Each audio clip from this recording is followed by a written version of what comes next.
बिहार में कोरोना का संकट बड़ा होता जा रहा है। राज्य में शनिवार को 1700 से अधिक नए कोरोना मरीज पाए गए हैं। इसके मद्देनजर संयुक्त सचिव स्वास्थ्य मंत्रालय लव अग्रवाल की अगुवाई में 3 सदस्यीय केंद्रीय मंत्री टीम बिहार दौरे पर है। लेकिन इन तमाम संकटों के बीच बिहार में अस्पतालों की स्थिति दिन ब दिन बिगड़ती जा रही है। राज्य में नेता प्रतिपक्ष तेजस्वी यादव ने स्वास्थ्य मंत्री मंगल पांडेय के गृह जिले सिवान से एक अस्पताल का वीडियो ट्वीट करते हुए नीतीश सरकार पर निशाना साधा। वीडियो में लोग अस्पताल की बदइंतजामी और इलाज नहीं मिलने की बात कर रहे हैं। मेरी मम्मी, मेरी दादी जी हैं, कोई इलाज नहीं है सरकारी हॉस्पिटल में, कोई नहीं। मेरी मम्मी, मेरी दादी जी हैं जो इनको कह रहे हैं सुई लगा के और डॉक्टर भाग गया यहाँ से। ना कोई देखने वाला है ना सुनने वाला है।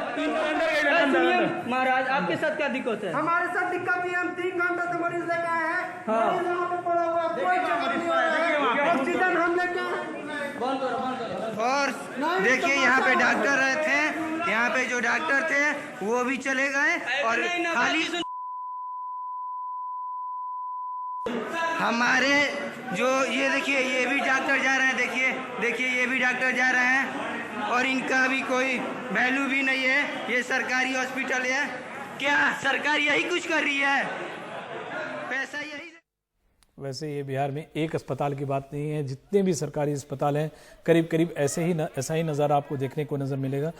और अब बिहार के कटिहार में ऑक्सीजन नहीं मिलने से मरीज की मौत का मामला सामने आया है। मामला यहाँ के सदर अस्पताल का है, जहाँ इलाज के लिए आए एक शख्स को ऑक्सीजन नहीं मिला और उनकी मौत हो गई। मरीज के परिजनों का कहना है कि पेट दर्द और खांसी की शिकायत के बाद उन्हें अस्पताल ले जाया गया, लेकिन कुछ घंटे में डॉक्टरों ने उनका इलाज नहीं किया। इस दौरान उन्होंने कई बार ऑक्सीजन लगाने की गुहार लगाई, पर ऑक्सीजन नहीं मिला और उनकी मौत हो गई। मरीज की मौत के बाद उनके परिजनों ने अस्पताल में जमकर हंगामा मचाया। वहीं अस्पताल के सिविल सर्जन का कहना है कि अगर चूक हुई है तो मामले की जाँच की जाएगी और कार्रवाई होगी।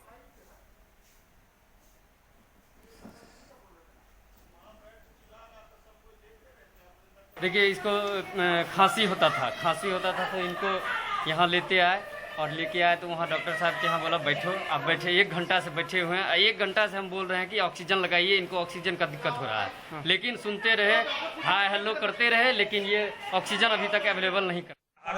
आरोप है कि अस्पताल प्रशासन की लापरवाही से एक व्यक्ति का मौत हो गई है। क्या आपको क्या जानकारी सर, और क्या कार्रवाई होगी इसके मामले में? आप उपाधीक्षक से बात करेंगे सर, वो बोले हम बयान नहीं देंगे। अस्पताल को देखते हुए वही वहाँ यहाँ मैनेज करेंगे, और अगर लापरवाही की बात है तो सामने आती है लापरवाही की। परिजनों का कहना है कि समय पे ऑक्सीजन नहीं दिया, करीब 1.5 घंटे से वो लोग चिल्ला रहे थे, फिर भी डॉक्टर का या कोई नर्स भी देखने नहीं आया। अभी आपके सामने डॉक्टर साहब तो वहीं बैठे हुए हैं, और जहाँ तक बाकी समय और घंटे की बात है तो ये तो आपके सामने ही उपाधीक्षक ने कहा है सर।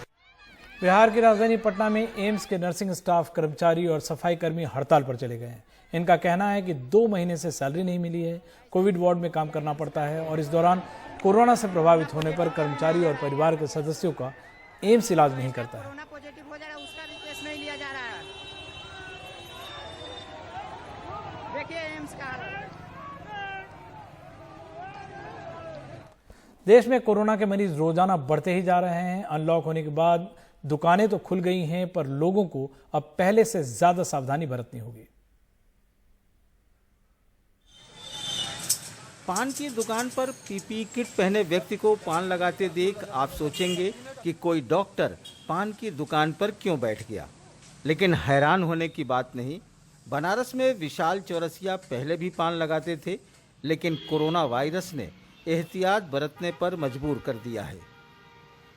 कि हमको बीमारी लग न जाए, किसी और को बीमारी हमको लग जाए तो कोई मेरे दुकान पर तो हजारों कस्टमर आ रहे हैं, किसको क्या है हमको थोड़ा नहीं पता है।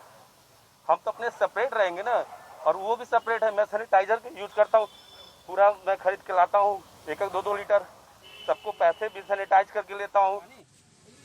अपनी पान की स्वादिष्ट गिलौरियों के लिए मशहूर विशाल कोरोना से बचने के लिए पीपीई किट के अलावा ग्लव्स भी पहनते हैं। साथ ही ग्राहकों और पैसे दोनों को सैनिटाइज करने के लिए सैनिटाइजर भी लाते हैं। विशाल अपने दूसरे साथियों से भी सुरक्षा बरतने की अपील करते हैं। जितने पान वाले हैं भाइयों बहनों, वो अपना जो भी दुकान खोल के बैठे हैं, वो चाहते हैं कि अपना सेपरेट से अपना दुकानदारी करें। भले किट नहीं पहन सकते हैं, पूरा पूरा जरूरी नहीं है, ग्लव्स लगाइए, ऑलरेडी अपना मास्क लगाइए, ऊपर सर का जो होता है मतलब जो भी है वो लगा के बैठिए, मतलब सेपरेट होकर। अब किट लगा के बर्दाश्त कर सकते हैं तो बैठ जाइए भाई, हमको पता है कोई बर्दाश्त नहीं कर, इतनी गर्मी है। पीपीई किट पहने इस दुकानदार को देखकर पान खाने के शौकीन भी इनके पास खींचे चले आ रहे हैं और विशाल के पान की गिलौरियों का निडर होकर आनंद ले रहे हैं। यहाँ हमने पान खाने आया था और देखा कि यहाँ ये पीपीई किट पहन रखा है और ये सुरक्षित है, तो इससे बेहतर हमें और दूसरा जगह कोई मिल नहीं सकता है, तो यहाँ बेटर है और यहाँ पान खाएं और अपने आप को सुरक्षित रखें। एक छोटे दुकानदार जैसे अपना सेफ्टी कर रखा है वैसे सारे लोग करें तो बेहतर होगा, कि किसी को कोई परेशानी नहीं होगी। पीपीई किट पहने रहना आसान काम नहीं, इसमें विशाल को बहुत गर्मी लगती है, लेकिन अपने बच्चे, परिवार और खुद के बचाव के एवज में ये गर्मी कुछ भी नहीं। पीपीई किट पहनकर पान बेचना विशाल के लिए स्टाइल नहीं बल्कि कोरोना से बचाव की ज़रूरत है। हालांकि हर कोई पीपीई किट नहीं पहन सकता, लेकिन कोरोना से बचाव के दूसरे ज़रूरी एहतियात तो कर ही सकता है और इस बीमारी का इलाज से कहीं ज़्यादा बचाव ही कारगर तरीका है। वाराणसी से अनुज के साथ अजय सिंह, एनडीटीवी इंडिया। अगर किसी को लगता है कि कोरोना के बाद दुनिया खत्म हो जाती है तो उसे कलकत्ता की ये कहानी देखनी चाहिए। यहाँ एक बांग्लादेशी महिला ने अपने बच्चों को किडनी दान दे दिया है क्योंकि उसकी किडनी में खराबी आने लगी थी। जुलाई को यह अंग प्रत्यार्पण हुआ था और इसकी खास बात यह है कि दोनों लोग कोविड के खिलाफ जंग जीतने वाले हैं। माँ के प्यार की कोई सीमा नहीं होती, तभी तो 65 साल की कल्पना ने अपना गुर्दा अपने बेटे उत्तम को दान दे दिया। माँ बेटे दोनों कोरोना वायरस से भी जूझ रहे थे, लेकिन उनके हौसले बुलंद रहे। मैं बहुत बहादुर हूँ। मैंने सोचा कि जब नदी में तैरना शुरू ही कर दिया है तो पार भी कर लूंगी। मुझ में हिम्मत है। उन्होंने ठान लिया था कि मुझे ठीक करके बांग्लादेश वापस ले जाएंगी। उसी हिम्मत ने बेड़ा पार लगाया। 10 दिन बाद हम कोविड नेगेटिव निकले और हमारी छुट्टी कर दी गई।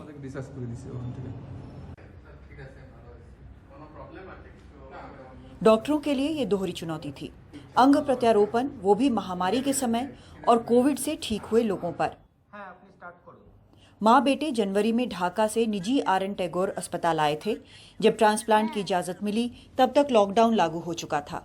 जून में ऑपरेशन से एक दिन पहले दोनों की जांच में कोरोना निकला।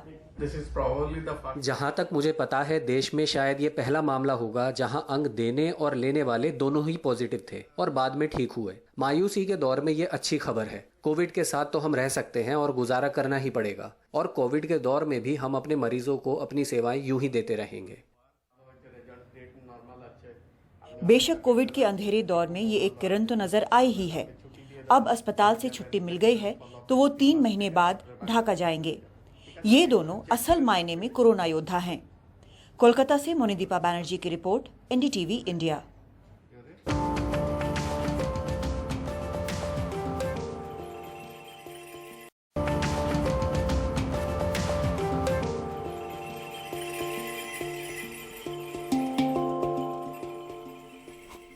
और असम के कई इलाकों में भारी बारिश से परेशान जंगली राइनो और मगरमच्छ इलाके में घुसा है। लेकिन इससे पहले हम आपको एक खबर दिखाते हैं। महाराष्ट्र से युवा सेना की वहां की खबर है और इस शिवसेना के आदित्य ठाकरे की अगुवाई वाली युवा सेना ने सुप्रीम कोर्ट का दरवाजा खटखटाया है। उन्होंने यूनिवर्सिटी ग्रांट कमीशन यानी यूजीसी के फाइनल ईयर की परीक्षाएं करवाने के फैसले के खिलाफ याचिका दायर की है। यूजीसी ने फैसला किया है कि साल के आखिर में फाइनल ईयर की परीक्षाएं करवाई जाएंगी। शिवसेना के आदित्य ठाकरे की अगुवाई वाली युवा सेना ने सुप्रीम कोर्ट का दरवाजा खटखटाया है। उन्होंने यूनिवर्सिटी ग्रांट्स कमीशन के फाइनल ईयर की परीक्षाएं करवाने के फैसले के खिलाफ एक याचिका दायर की है। यूजीसी ने फैसला किया है कि साल के आखिर में फाइनल ईयर की परीक्षाएं करवाई जाएंगी। युवा सेना के बयान में कहा गया है कि कोविड-19 एक राष्ट्रीय आपदा है और यूजीसी को इम्तिहान रद्द करने देने चाहिए थे। एक अंतिम और एक समान कसौटी तय करने के नतीजे का ऐलान हो। युवा सेना प्रमुख और महाराष्ट्र पर्यटन मंत्री आदित्य ठाकरे ने ट्वीट किया है, हमारा मानना है कि शैक्षिक श्रेष्ठता को एक परीक्षा से तय नहीं किया जा सकता है।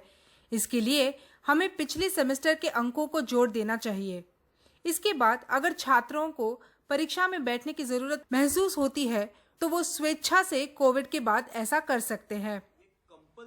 युवा सेना के सचिव वरुण सरदेसाई पूछते हैं कि जब शहरों में फिर से लॉकडाउन लागू किया जा रहा है तो छात्रों और शिक्षकों की सेहत को खतरे में डालने का क्या तुक है। उन्होंने जो गाइडलाइन जारी किए हैं उसके ऊपर पुनर्विचार होना चाहिए। देश भर से लाखों विद्यार्थियों ने युवा सेना को संपर्क साधा है। युवा सेना प्रमुख आदित्य जी ठाकरे, इन्होंने जैसे हमें बताया वैसे ही आज युवा सेना ने सुप्रीम कोर्ट में एक रिट पिटीशन PIL दाखिल की है। देश में कोरोना वायरस के मामले 10.5 लाख से ज्यादा हो चुके हैं और महाराष्ट्र का हाल सबसे बुरा है। यहाँ लगभग 3 लाख मामले आ चुके हैं।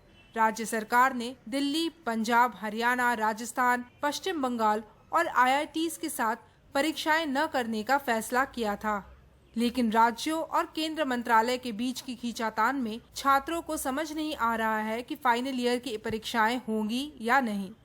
पूर्वा चिटनिस, NDTV इंडिया। और यूपी के कन्नौज में लखनऊ आगरा एक्सप्रेसवे पर बस और कार के बीच एक भीषण टक्कर हुई जिसमें 5 मजदूरों की मौत हो गई। साथ ही 30 से ज्यादा लोग घायल हुए हैं। घायल को मेडिकल कॉलेज में भर्ती कराया गया है। बस बिहार के दरभंगा से कामगारों को लेकर दिल्ली आ रही थी। हादसा सुबह 5 बजे हुआ। उस दौरान ज्यादातर सवारियां सो रही थी। अचानक जोरदार टक्कर के बाद बस पलटकर खाई में गिर गई जिसमें 5 लोगों की मौके पर ही मौत हो गई। देखिए 147 किलोमीटर पे दरभंगा से एक प्राइवेट बस दिल्ली के लिए जा रही थी। वहाँ पे एक कार है, जाइलो है, वो खड़ी थी। उसको इस गाड़ी ने पीछे से हिट किया है, उसके बाद पलट गई। दोनों गाड़ियाँ नीचे आ गई हैं। जैसे ही सूचना मिली है सौरिक पुलिस और CRB की गाड़ियाँ, सालग्राम पुलिस और ईजा के सुरक्षाकर्मी वहाँ पहुँचे हैं। 5 लोगों की मौके पे मृत्यु हुई है। 18 लोग यहाँ पे चिरवा मेडिकल कॉलेज में शिफ्ट किए गए हैं। यहाँ जो आए हैं उनकी दशा ठीक है और मामूली चोटें आई हैं। कुछ लोग सफाई भी भेजे गए। और अब छत्तीसगढ़ में काटीघोरा के बाकी मोगरा बांसबाड़ी के अंदर बांस काटने को लेकर रेंजर और बीट गार्ड में जमकर विवाद हो गया। अपने ऑफिसर को बीट गार्ड ने खूब खरी खोटी सुनाई। यहां तक कह दिया कि 3 स्टार लग गया, पर नियमों की जानकारी नहीं रखते हैं। और इसके बाद बीट गार्ड ने रेंजर सहित 11 मजदूरों के खिलाफ पंचनामा तैयार कर वन अधिनियम के तहत मामला दर्ज कर लिया। आपका दस्तखत लूंगा मैं जब्तीनामा में, और आप भी अपराधी हो सर। साहब हो गए अपनी जगह में, मेरा फील्ड है, यहाँ पे अवैध हुआ है तो आप अपराधी हो। यहाँ पे आरक्षित वन क्षेत्र में बांस काटने को लेकर बीट गार्ड शेखर रात्रे ने अपने अफसरों के खिलाफ ही कार्रवाई कर दी। उन्होंने कुछ कहने की कोशिश की, लेकिन कोरबा रिजर्व फॉरेस्ट के इस बीट गार्ड ने तेवर ढीले नहीं किए। मैं जब कार्रवाई कर रहा हूँ, मेरा फील्ड है, रिजर्व फॉरेस्ट है, यहाँ एक पत्ता नहीं हिल सकता। धारा 26 एक कार्रवाई कर रहा हूँ मैं। अवैध कटाई सफाई नहीं होना है। और बिना सीजन के भी कूप का सीजन नहीं, फरवरी मार्च में होता है कूप बांस कटाई। कहीं कूप का कुछ निशान दिखा है क्या? यहाँ पर अवैध हो रहा है नहीं। रिजर्व फॉरेस्ट में क्या नियम कानून पता है? 3 स्टार लगा के बैठे हो यहाँ पे। रेंजर साहब का आदेश है करके अपना आदेश बताएं। ऐसा आदेश है कि यहाँ से बांस काट के निकालना है और लेके जाना है करके। तो मेरे पास कोई लेटर नहीं है। मैं बोला कि ये सब गलत है, इसलिए जब्ती कार्रवाई किया। 11 नग टंगिया जब्त किया हूँ। और ये जो कि इस धारा में आता है, इसमें आरक्षित वन में धारा 26(1) लगेगा। आरक्षित वन हेतु धारा 4 में इसमें लिखा गया है। और अधिसूचित धारा 5 के अधीन प्रतिबंध वन क्षेत्र में नई कटाई सफाई प्रतिबंध है। धारा 52 के तहत जब्ती करना है, जिसके अनुरूप मैंने जब्ती किया है 52 के तहत। बोल रहे हैं आप जो हंगामे के दौरान रेंजर मृत्युंजय शर्मा भी वहां पहुंचे। उन्होंने बांस कटाई के संबंध में कोई दस्तावेज होने से इनकार किया और कहा कि विभागीय स्तर पर कटाई हो रही है, समिति के माध्यम से इसे कराया जा रहा है, लेकिन इसके लिए कोई आदेश नहीं है। बांस निकलवा रहा हूँ रेंजर सर के आदेशानुसार, लिखित आदेश से। लिखित आदेश है आपके पास? जी सर। क्या हुआ फिर आज सुबह मैं आया तो यहाँ का जो परिसर रक्षक है शेखर सिंह रात्रि द्वारा मेरे पहुँचने से पहले जब्ती का कार्यवाही और लेबरों को जब्तीनामा में दस्तखत पंचनामा बयान गवाह ये सब कार्य पूर्ण कर ये जो कटा हुआ बांस इसको काश्तकार कसनिया भेजने की कार्यवाही। गुजरात में एक मंत्री पुत्र के खिलाफ महिला कांस्टेबल द्वारा की गई कार्रवाई की चर्चा पूरे देश में हो रही है। ऐसा ही मामला छत्तीसगढ़ के कोरबा जिले में एक बीट गार्ड ने बांस की अवैध कटाई के मामले में अपने अधिकारी के ऊपर कार्रवाई करने को कहा है। रायपुर से सोमेश पटेल, NDTV इंडिया के लिए।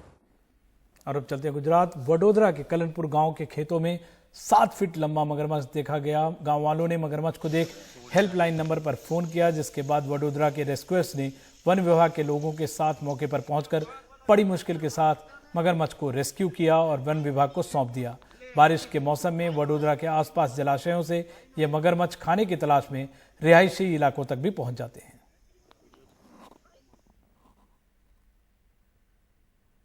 और अब चलते हैं असम। असम के काजीरंगा में बगौरी रेंज में बंदर ढाबी क्षेत्र के पास एक राइनो भटक कर सड़क पर आ पहुंचा। इस राइनो को NH 37 के पास आराम करते हुए देखा गया, जिसके बाद राइनो को वापस भेजने के लिए ऑपरेशन चलाया गया। इसे वापस भेज दिया गया। साथ ही लोगों की सुरक्षा का ध्यान रखते हुए लोगों को हल्की गाड़ी चलाने की सलाह दी गई है।